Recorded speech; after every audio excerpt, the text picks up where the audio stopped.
Geçen efendim Gazali'nin hu zikri zikirlerin zirvesidir diye paylaştınız. Hadis-i şerifte zikirlerin en faziletlisi Tevhid. tevhid, la ilahe illallah'tır buyuruyor. Bu ikisini kıyasladığımızda nasıl bir yol izlemeliyiz?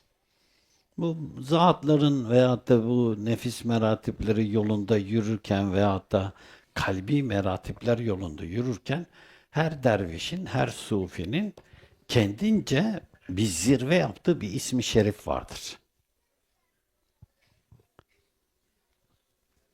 Ya o kalbi esması olur ya da nefsin esması olur. Önemli değil. Veyahut da üstadı ona bir isim verir. Yani esmalardan birisini verir. Onu çekmeye başlar. O isim onun ismi azamıdır. Bu tevhid la ilahe illallah'tan üstündür manası değildir bu.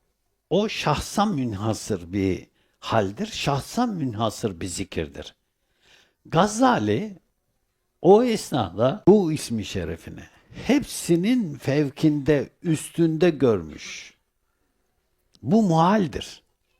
Doğrudur. Çünkü hu ismi şerifi direkt zata mütaliktir.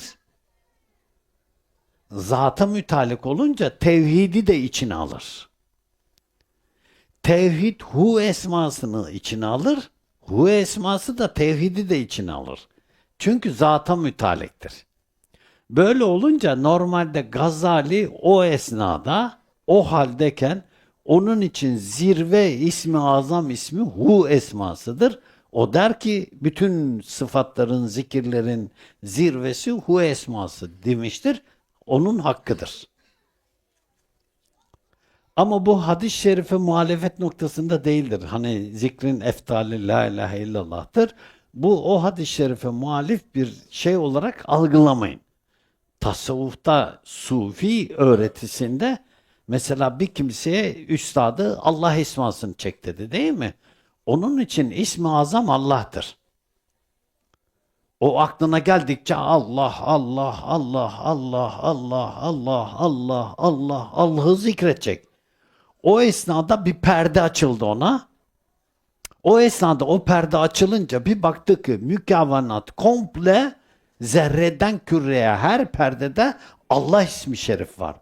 O kimse dedi ki kendi nefsinde ismi şeriften daha yüce bir ismi şerif yok şu anda. Onun hakkıdır. Hallacı Mansur'un kendi nefsinde enel hak demesi gibi. Onun hakkıdır. Yani böyle denilince tevhidin faziletine bir leke gelmiş değil bu.